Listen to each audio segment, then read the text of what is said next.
ఆర్థిక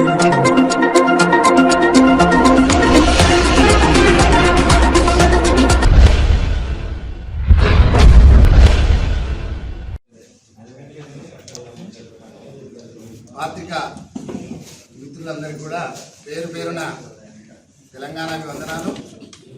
వాయిస్ ఉందా అన్న క్లియర్? ఈరోజు ముఖ్యంగా కరీంనగర్ నగరాన్ని గతంలో స్మార్ట్ సిటీ తీసుకురావడం, అసలు స్మార్ట్ సిటీ అంటే కేవలం రోడ్లు మోర్లే అనుకోవడం మాత్రం పెద్ద పొరపాటు. కానీ ఇప్పుడున్న పరిస్థితుల్లో 1000 కోట్ల రూపాయలు, 1800 కోట్ల రూపాయలు స్మార్ట్ సిటీ నిధులు ప్రభుత్వం, రాష్ట్ర ప్రభుత్వం సగం డబ్బులు, కేంద్ర ప్రభుత్వం సగం డబ్బులు తోటి ఈ ప్రాజెక్టుకు ముందుకు తీసుకుపోవాలి. అందులో 1000 కోట్లలో 500 కోట్లు రాష్ట్ర ప్రభుత్వం, 500 కోట్లు కేంద్ర ప్రభుత్వం, మిగతా 800 కోట్లు బీపీ ప్రాజెక్ట్ కింద పబ్లిక్ తోటి 2,000 మందితోటి 80,000 మందితోటి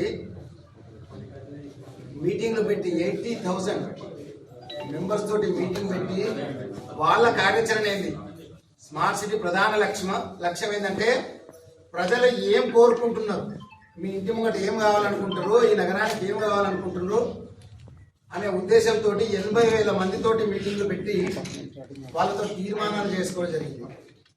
ఒకటే తీర్మానం జరిగింది, కానీ అందులో 50 డివిజన్లు మొత్తం రావు.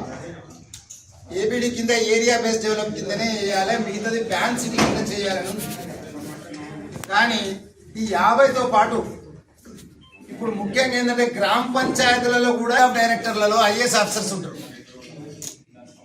గతంలో ఉన్న కలెక్టర్ గారు కూడా బోర్డ్ ఆఫ్ డైరెక్టరే. కరోనా సమయంలో వేసిన రోడ్లో ఉస్కే ఎక్కడికి వెళ్ళి తీసుకొచ్చారంటే చేగుర్తి గ్రామం నుంచి ఉస్కేను ఇల్లీగల్గా తరలించడం జరిగింది. 36 కోట్ల ఇసుకను, 36 crores ఇసుకను రూపాయి కట్టకుండా ప్రభుత్వానికి నల్ల ఇసుక తీసుకొచ్చిండ్రు. నల్ల ఇసుక తీసుకొచ్చి ఆ నల్ల ఇసుక తోటి రోడ్లు ఎత్తే అప్పట్లో ప్రధానంగా మీరందరూ చూసిండ్రు, పత్రికా మిత్రులు కూడా చాలా పత్రికల్లో రావడం కూడా జరిగింది. ఏంటంటే కలెక్టర్ గారి ఆఫీస్ ఎదురుగా ఉన్న రోడ్డు పగలిపోకుంటూ లేసుకుంటూ వచ్చింది. దానికి ప్రధాన కారణం నల్ల ఇసుక. మళ్ళీ దానికి అప్పేందుకు మళ్ళొకసారి అండేసారు, అది లేచిపోయింది, మళ్ళొకసారి వేసారు, అది లేచిపోయింది.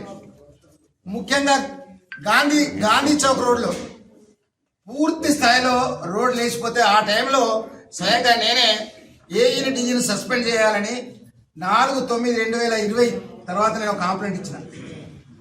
వీళ్ళిద్దరు అంతా ఇల్లీగల్గా పనిచేస్తున్నారని పూర్తి స్థాయిలో ఆధారాలతోటి నేను కంప్లైంట్ ఇచ్చిన. కానీ అప్పుడున్న కలెక్టర్లు కానివ్వండి, అప్పుడున్న ఐఏఎస్ ఆఫీసర్లు ఎవ్వరు కూడా చర్యలు తీసుకోలేదు. దానికి అనుగుణంగా గ్రామ పంచాయతీలో కరీంనగర్ నగరంలో విపరీతంగా ఇల్లీగల్ పార్క్స్ ఉన్నాయి, ఇల్లీగల్గా లేఅవుట్లు ఉన్నాయి. ఆ ఇల్లీగల్ లేఅవుట్లలో కూడా స్మార్ట్ సిటీ రోడ్లు వేయడం ఎక్కడ చరిత్ర లేదు. దాంట్లో స్మార్ట్ సిటీ రూల్స్లో చాలా చక్కగా ఉంది. ఏంటంటే అవసరం ఉన్న కాడ, ప్రజలకు సౌకర్యం లేని కాడ అక్కడనే స్మార్ట్ సిటీ డెవలప్ చేయాలి. కానీ ఇల్లీగల్గా లేఅవుట్లు ఏవైతే ఉన్నాయో అధికారులు కుకృతిపడి, అధికారులు లాల్చిపడి పూర్తి స్థాయిలో దాదాపు 130 కోట్ల రూపాయలు చేతులు మారినాయి. ఈరోజు నేను చెప్తున్నా లెక్కలతో సహా వాళ్ళ దగ్గర.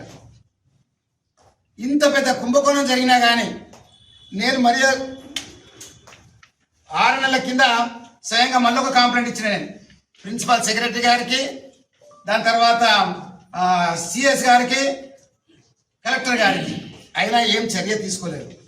ఇది రెండో కంప్లైంట్.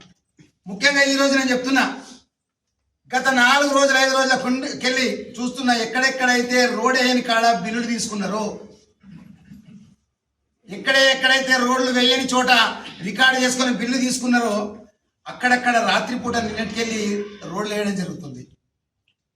ఎక్కడికి వెళ్ళొచ్చింది ఈ రోడ్డు? రాత్రికి ఎవరు తీర్మానం చేసిండ్రు? ఎక్కడికి వెళ్తున్నాయి? అన్ని రోడ్లు దాదాపు స్మార్ట్ సిటీ వేసిన రోడ్లలో మోరి కట్టలేదు, రోడ్ వేసారు. ప్రధానంగా సీతా హోటల్ పక్కన ఉన్న గల్లీలో కూడా చెప్తున్నాను ఈ రోజు. స్వయంగా నేనే దరఖాస్తు ఇచ్చిన. మోరేలు కట్టలేదు, దాని మీద ఫుట్పాత్ వేసేసారు. మోరి లేని దానిపైన ఫుట్పాత్ వేసారు. మరి ఏం రికార్డు చేసినట్టు నాకు అర్థమవుతుంది అధికారులు. ఇది స్వయంగా నేనే కాంప్లైంట్ కూడా ఇచ్చిన. ఆ కాంప్లైంట్ కాపీ కూడా ఉంది. నేనేమంటున్నా అంటే దాదాపు 130 కోట్ల కుంభకోణంలో అప్పుడున్న ఐఏఎస్ ఆఫీసర్లు, అప్పుడున్న కలెక్టర్లకు తెలియకుండా మాత్రం జరిగే ప్రసక్తే లేదు. ఎందుకు ఈ కలెక్టర్లు ప్రజలు ఇంత గౌరవిస్తారు వీళ్ళను? ప్రజలు వీళ్ళని ఏంటంటే న్యాయంగా ధర్మంగా పనిచేస్తారని ఆలోచిస్తారు ఈ ఐఏఎస్ ఆఫీసర్లను. కానీ ఒక్క ఐఏఎస్ ఆఫీసర్ కూడా చర్య తీసుకోవాలని ఒక్క గ్రీన్ ఇంకును వాడి సంతకం పెట్టిన పాపన పోలేదు ఈరోజు. అదే మా బాధ. నగరానికి రోడ్లు వేస్తున్నాం, స్మార్ట్ సిటీ చేస్తున్నాం, గొప్పగా చెప్పుకున్నాం మనం. జనాలు మాకు ఓట్ల రూపంలో 4,000 పొక్కేసారు ఈ నగరంలో. ఈ నగరంలో భారతీయ రాష్ట్ర సమితికి 4,000 దగ్గర ఓట్లు